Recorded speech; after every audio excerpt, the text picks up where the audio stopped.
Shalom saudara-saudara, kita bertemu kembali di dalam PA Online GKI Immanuel Malang. Hari ini kita akan meneruskan PA kita dari Kisah Para Rasul pasal yang ke-18. Ayat 1 sampai ayat yang ke-11 dahulu. Yang saya beri judul Paulus di Korintus pada bagian yang pertama. Nanti saya akan meneruskannya pada minggu depan bagian berikutnya.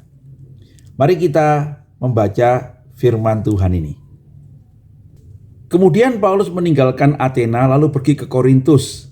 Di Korintus ia berjumpa dengan seorang Yahudi bernama Aquila yang berasal dari Pontus. Ia baru datang dari Italia dengan Priscilla istrinya. Karena Kaisar Claudius telah memerintahkan supaya semua orang Yahudi meninggalkan Roma. Paulus singgah di rumah mereka. Dan karena mereka melakukan pekerjaan yang sama, ia tinggal bersama-sama dengan mereka. Mereka bekerja bersama-sama karena mereka sama-sama tukang kemah. Dan setiap hari Sabat, Paulus berbicara dalam rumah ibadat dan berusaha meyakinkan orang-orang Yahudi dan orang-orang Yunani. Ketika Silas dan Timotius datang dari Makedonia, Paulus dengan sepenuhnya dapat memberitakan firman, di mana ia memberi kesaksian kepada orang-orang Yahudi bahwa Yesus adalah Mesias. Tetapi ketika orang-orang itu memusuhi dia dan menghujat, ia mengebaskan debu dari pakaiannya dan berkata kepada mereka, "Biarlah darahmu tertumpah ke atas kepalamu sendiri. Aku bersih, tidak bersalah. Mulai dari sekarang aku akan pergi kepada bangsa-bangsa lain." Maka keluarlah ia dari situ, lalu datang ke rumah seorang bernama Titius Justus yang beribadah kepada Allah dan yang rumahnya berdampingan dengan rumah ibadat. Tetapi Krispus, kepala rumah ibadat itu, menjadi percaya kepada Tuhan bersama-sama dengan seisi rumahnya, dan banyak dari orang-orang Korintus yang mendengarkan pemberitaan Paulus menjadi percaya dan memberi diri mereka dibaptis. Pada suatu malam, berfirmanlah Tuhan kepada Paulus di dalam suatu penglihatan, "Jangan takut, teruskanlah memberitakan firman dan jangan diam. Sebab aku menyertai engkau dan tidak ada seorang pun yang akan menjamah dan menganiaya engkau. Sebab banyak umatku di kota ini." Maka tinggallah Paulus di situ selama 1 tahun 6 bulan dan ia mengajarkan firman Allah di tengah-tengah mereka. Berbahagia kita sekalian yang baca firman Tuhan, menyimpan dalam hati dan melakukannya di dalam hidup kita. Mari kita berdoa sebelum kita merenungkan firman Tuhan ini. Tuhan Yesus, terima kasih kami bersama-sama boleh membaca firman-Mu dan kami mau belajar dari kebenarannya, apa yang Tuhan mau tuntun dalam hidup kami, secara khusus untuk pemberitaan Injil. Karena kami sebagai orang-orang yang percaya, yang sudah diselamatkan, kami pun harus menjadi saksi-Mu. Kiranya firman Tuhan hari ini menolong kami, meyakinkan kami untuk menjadi saksi Tuhan. Terpujilah nama-Mu Tuhan, dalam nama Yesus Kristus, Tuhan dan Juru Selamat kami yang hidup, kami berdoa dan mohon pimpinan Tuhan. Amin. Nah saudara-saudara, pada bagian yang kita baca ini, kita mendapati bagaimana Paulus itu kemudian meninggalkan kota Athena dan dia menyeberang ke kota Korintus. Ya. Nah, Korintus adalah ibu kota Akaya. Nah, kalau kita melihat peta ini, saudara-saudara, Akaya itu seperti sebuah pulau, tetapi tidak sama sekali terpisah. Masih ada daratan yang menyambung, meskipun daratan itu tidak lebar, ya. Kalau saudara-saudara yang mengenal pulau Samosir di Danau Toba, kira-kira seperti itu, ya. Pulau Samosir itu seperti terpisah dari Danau Toba. Tapi kalau kita mengelilingi danau itu, maka kita akan menemukan dataran yang menyambungkan Pulau Sumatera itu ke Pulau Samosir, ya. Meskipun dataran itu sempit. Nah, demikian juga dengan Akaya dan Makedonia ini. Nah, Korintus terletak di ujung yang lain daripada dataran itu. Jadi kalau orang masuk ke provinsi Akaya lewat daratan, maka Korintus itu seperti pintu gerbangnya begitu ya. Dia terletak di pintu gerbang, bukan di sisi Makedonia, tapi di sisi Akayanya. Dan disitulah kota ini berkembang. Pada abad yang pertama itu, kota Korintus ini merupakan kota ketiga yang terbesar di dalam wilayah Roma. Nomor satu tentu kota Roma, kedua itu Alexandria, dan yang ketiga adalah kota Korintus. Kota ini kota perdagangan, dan sayangnya di situ menjadi kota yang banyak prostitusi. Ya, kota ini adalah tempat pusat pemujaan Dewi Aphrodite, ya, Dewi Cinta itu, ya. Nah, kota ini adalah kota yang ramai. Punya penduduk katanya waktu itu 200.000 jiwa. Saudara, pada waktu itu sangat besar ya kota dengan 200.000 jiwa ini. Katanya dibandingkan Athena, Korintus ini kira-kira bisa 20 kali lebih besar, ya. Jadi cukup besar. Di daerah ini dimulailah gereja orang-orang Yunani yang sampai sekarang itu ada, gereja ortodoks Yunani. Padahal sesungguhnya kalau kita membaca di dalam 1 Korintus 2 ayat yang ketiga, yaitu surat Paulus kepada jemaat di Korintus, sesungguhnya Paulus itu datang ke kota ini dengan lelah, ya. Dia berkata pada bagian itu, aku datang dengan kelemahan, dengan ketakutan, dengan kegentaran. Kenapa? Ya karena dalam perjalanan pelayanan ke daerah Eropa ini, dia ditolak di Filipi, ditolak di Tesalonika, ditolak di Athena, sekalipun Athena tidak menolak dengan sangat keras ya. Dan karena itu dia menghindar di Athena menuju Korintus itu sedikit ada trauma barangkali gitu ya.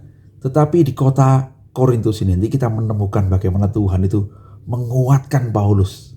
Dan Tuhan membuat Paulus ini tinggal di kota ini 1,5 tahun. Membangun sebuah jemaat.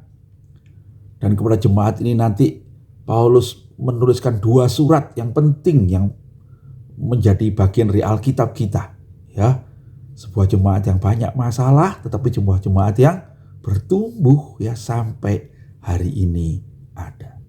Dan nanti kita akan melihat bahwa di kota inilah Paulus baru bertemu kembali dengan Silas dan Timotius yang menyusul dia dari kota Berea. Ya, nah Alkitab mengatakan ketika Paulus sampai di Korintus, ia berjumpa dengan seorang yang bernama Aquila dan istrinya Priscilla. Ini nama yang sangat kita kenal sampai hari ini ya. Nah saudara-saudara, mereka adalah orang-orang percaya dari Italia. Mereka orang Yahudi. Barangkali mereka adalah orang-orang yang datang ke Yerusalem pada waktu Paskah ketika Tuhan Yesus disalibkan. Barangkali mereka adalah orang yang mendengar khotbah Petrus, kita tidak tahu. Tapi yang jelas mereka adalah orang-orang Kristen. Sekalipun baru pertama kali bertemu dengan Paulus. Nah ini menariknya saudara-saudara ya. Roh Kudus itu bekerja. Sehingga orang-orang yang percaya kepada Tuhan Yesus itu, oleh pertolongan Roh Kudus itu menjadi orang-orang yang terpelihara dalam iman. Dan kita nanti mengerti bagaimana Aquila dan Priscilla ini belajar bersama dengan Paulus. Dan suatu hari Aquila dan Priscilla ini akan memberikan petunjuk kepada Apolos supaya dia pun juga mengenal Kristus lebih dalam. Nah begitu ya. Priscilla dan Aquila punya rumah di Korintus. Dan mereka rupanya punya kerjaan yang sama dengan Paulus, yaitu membuat kemah. Mereka tukang kemah. Karena itu kata firman Tuhan, lalu tinggallah Paulus bersama-sama dengan mereka. Mereka bekerja bersama-sama membuat kemah. Nah sambil membuat kemah, Paulus itu setiap Sabat pergi ke sinagog, ke rumah ibadah orang Yahudi. Mungkin bersama Priscilla dan Aquila ya. Dan dia kemudian memberitakan Injil. Dia mengajak mereka berdiskusi ya. Kata yang dipakai di ayat 4 berbicara itu dalam arti adalah berdiskusi ya, begitu ya. Dan dia berusaha meyakinkan mereka bahwa Yesus Kristus itu adalah juru selamat. Dia memberitakan Injil kepada orang Yahudi dan orang Yunani yang datang ke sinagog itu. Nah, saudara-saudara, dari sini nanti kita mengerti istilah tent maker. Jadi rupanya Paulus itu pada hari-hari biasa bekerja membuat kemah. Kalau hari Sabat dia ke sinagog dan dia mulai mendiskusikan tentang imannya. Nah, kita tidak tahu berapa lama Paulus itu tinggal di rumah Aquila dan Priscilla dan memberitakan Injil dengan cara seperti itu setiap Sabat ya. Tetapi di ayat 5 dicatat, kemudian datanglah Silas dan Timotius menyusul dia dari Makedonia. Dan yang menarik dikatakan di ayat itu, sejak kedatangan itulah maka Paulus itu sepenuhnya memberitakan firman Tuhan. Jadi nampaknya setelah kedatangan Silas dan Timotius, Paulus tidak lagi giat membuat kemah tiap-tiap hari, tetapi dia tiap-tiap hari memberitakan Injil. Kok bisa begitu? Kenapa? Ya mungkin Timotius dan Silas datang dengan membawa persembahan dari Makedonia, sehingga kemudian Paulus dalam kehidupannya untuk memberitakan Injil tercukupi. Dan ini memberitahukan kepada kita saudara-saudara bahwa Paulus itu membuat kemah tujuannya untuk mencukupi hidupnya supaya dia bisa memberitakan Injil. Ketika kebutuhannya tercukupi, Paulus konsentrasi untuk memberitakan Injil. Nah, apa yang dilakukan Paulus? Dia melakukan dua hal, saudara-saudara ya. Nah, perhatikan ini di sinagog ya, di mana orang-orang Yahudi dan orang Yunani di situ mengenal perjanjian lama. Maka Paulus berusaha meyakinkan mereka bahwa Yesus itu adalah Mesias dengan cara pertama, dia mengajarkan firman Tuhan.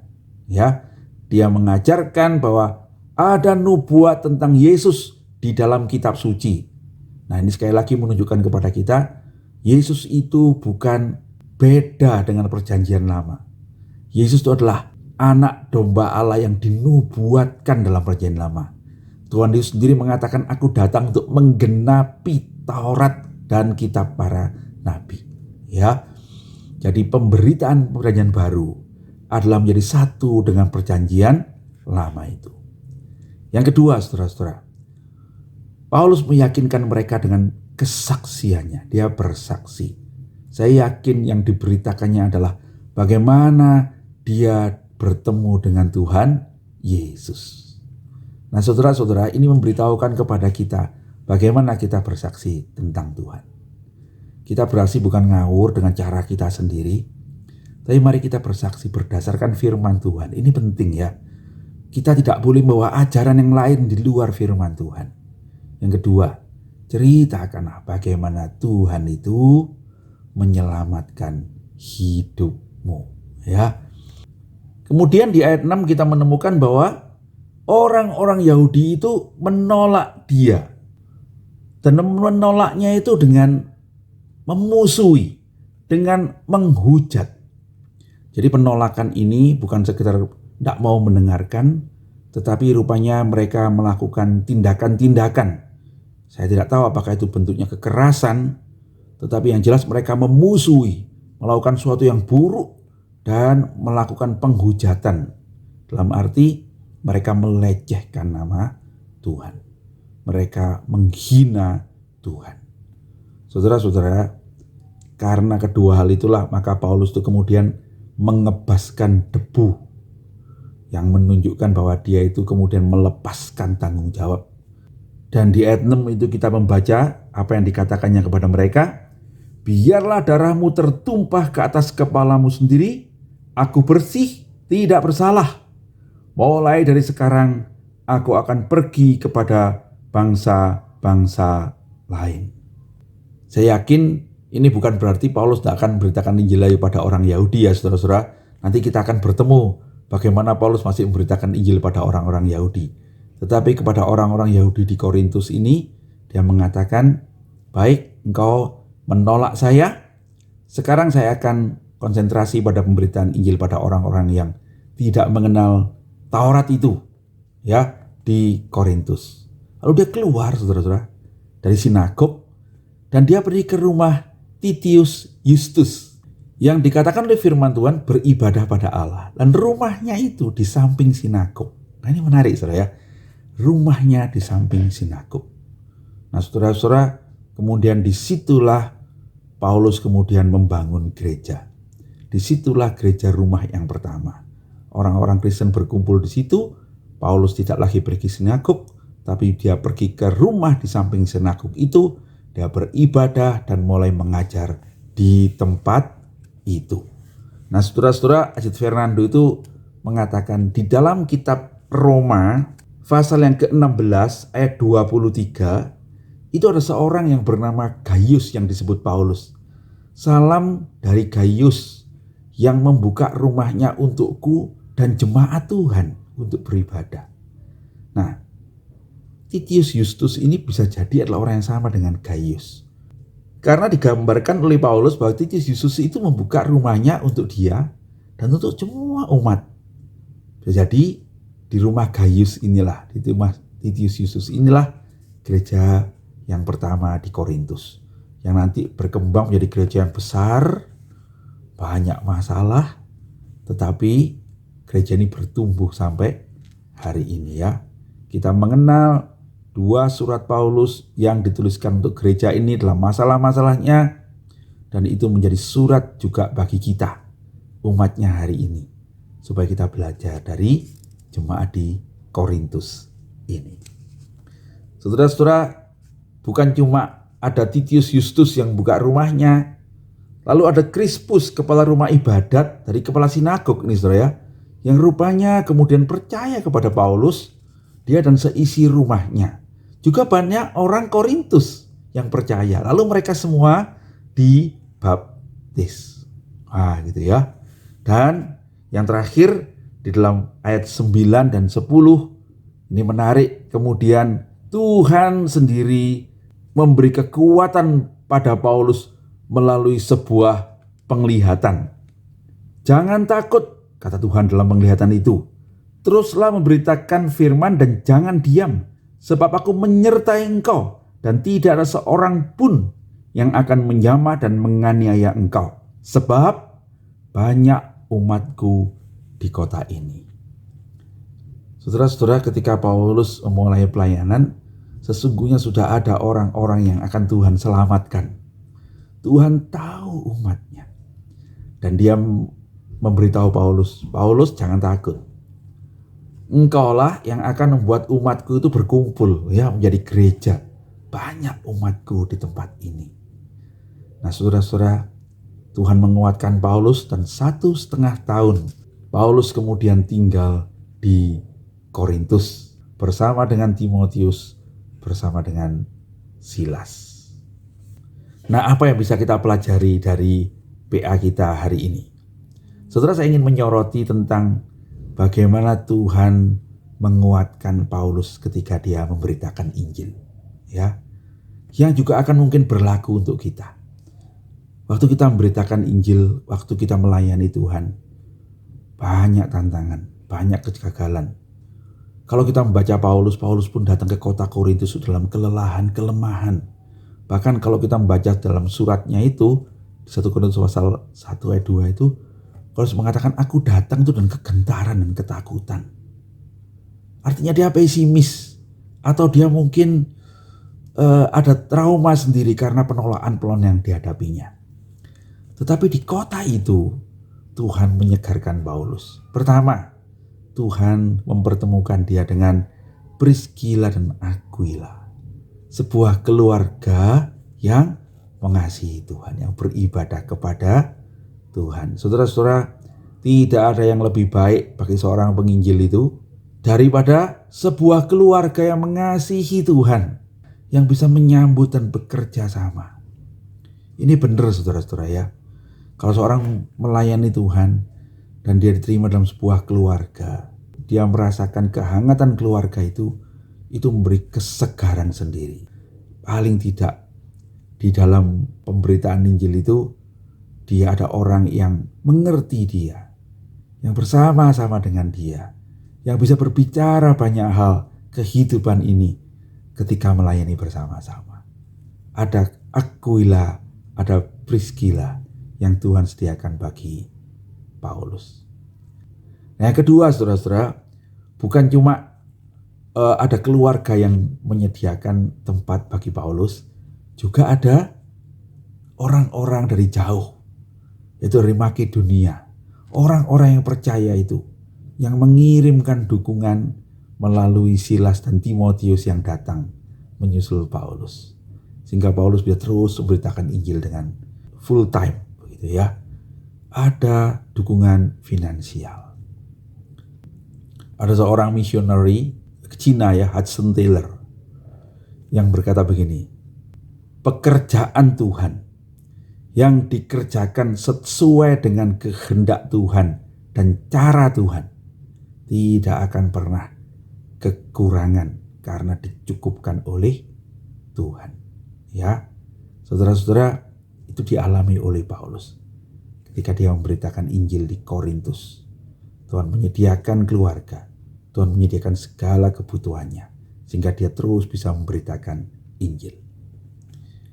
Yang ketiga, saudara-saudara, Tuhan bukan cuma menyediakan keluarga, Tuhan bukan cuma menyediakan kebutuhan, tapi Tuhan juga menyediakan tempat. Menarik ini ya, pintu sinagog ditutup bagi Paulus, tetapi ada pintu lain di samping sinagog yang dibuka bagi Paulus, di rumahnya Titius Justus. Orang ini nampaknya orang cukup kaya, rumahnya besar. Kalau ini betul adalah Gaius, bukan cuma Paulus bisa mengajar di situ, akhirnya jemaat juga bisa berkumpul di situ untuk beribadah. Dan disitulah mulainya gereja mula-mula di Korintus. Gereja yang kelak akan bertumbuh dan sampai sekarang masih ada ya, gereja Ortodoks Yunani itu. Nah, selain tempat, Tuhan juga menyediakan kemudian orang-orang yang memberikan dukungan, orang-orang penting. Di Korintus ini kita mengenal ada orang kaya, orang penting yang menjadi percaya. Dan yang menarik dimulai dengan seorang kepala rumah ibadah. Ini menarik saudara ya. Yang percaya itu kepala sinagog. Dia dan seisi rumahnya. Dan kemudian dia bersama-sama dengan orang-orang Korintus yang lain dibaptis. Saya yakin itu memberikan dukungan yang kuat kepada Paulus. Dan mungkin dengan Silas dan Timotius juga yang bersama-sama di situ ya. Orang yang penting dalam kelompok mereka, orang Yahudi itu, kemudian juga percaya pada Tuhan Yesus Kristus. Yang terakhir, yang paling penting barangkali ini adalah pada suatu malam Tuhan sendiri berkata kepada Paulus, jangan takut Paulus, beritakanlah Injil, jangan diam ya, sebab aku akan menyertaimu dan tidak ada seorang pun yang akan menjamahmu, yang akan berhasil mengganggumu. Sekalipun gangguan itu pasti ada ya, tetapi tidak akan berhasil sebab Tuhan melindungi. Tujuannya apa? Supaya engkau bisa menyatukan umatku yang banyak di kota ini. Menarik saudara-saudara. Tuhan sendirilah yang menjadi kekuatan dan pertolongan bagi Paulus. Tentu juga pertolongan bagi kita. Saudara-saudara, saya tidak tahu bagaimana saudara sekarang dalam melayani Tuhan. Mungkin ada pergumulan, keinginan untuk memberitakan Injil, ada ketakutan. Tidak apa-apa saudara-saudara ya, biar dengan wajar kita melewati itu.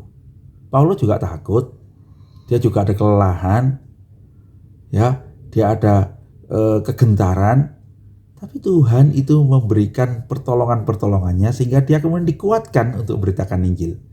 Berdoalah pada Tuhan. Tuhan akan menguatkanmu untuk memberitakan Injil, bersaksi baginya. Kemudian yang terakhir saudara-saudara, ada tentang tent maker, pembuat kemah ini. Nah, istilah tent maker itu diambil dari bagian ini sebetulnya ya. Bagaimana Paulus itu pada hari-hari biasa bersama dengan Aquila dan Priscilla itu membuat tenda, pada hari Sabat mereka memberitakan Injil. Saudara-saudara, Tuhan mengizinkan kita untuk bekerja secara duniawi ya, supaya kita bisa melakukan tugas rohani. Ada orang-orang yang melayani di tempat-tempat di mana tidak mungkin mereka dicukupi oleh gereja atau umat Tuhan karena penghasilan mereka sedikit begitu ya, tidak cukup untuk menunjang. Maka kita mengenal ada orang-orang yang bekerja secara duniawi. Ada hamba-hamba Tuhan yang sehari-hari menjadi kontraktor, menjadi pedagang, membuka toko, atau apapun juga. Tetapi pada hari Sabat, pada hari Minggu, pada hari-hari tertentu pelayanan, mereka kemudian pergi melayani. Saya punya teman itu seorang tukang cukur, ya, tapi dia memberitakan Injil pada Sabtu dan Minggu karena dia juga seorang hamba Tuhan. Saudara, apakah itu salah? Enggak ya.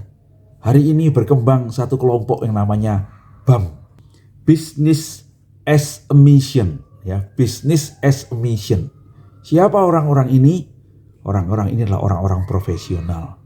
Tetapi mereka adalah orang-orang yang bertumbuh mungkin dalam pembinaan mahasiswa, dalam pembinaan pemuritan, mereka pernah sekolah teologi, dan kemudian mereka menyerahkan diri untuk memberitakan Injil ke tempat-tempat yang barangkali orang tidak datang ke gereja, tapi dia masuk di tengah-tengah dunia kerja itu.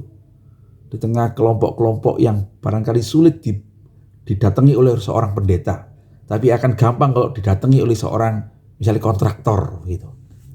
Nah, teman-teman ini bekerja sehari-hari untuk mencari uang, untuk mencukupkan kebutuhan hidupnya. Tetapi dia mencukupkan kebutuhan hidupnya supaya dia bisa memberitakan Injil dengan bebas. Tidak perlu dukungan orang lain atau karena dia tidak mempunyai dukungan orang lain. Tapi dia melakukan itu. Dia bekerja secara jasmani untuk melakukan tugas rohani. Saudara, ini memberitahukan kita betapa pentingnya pelayanan itu.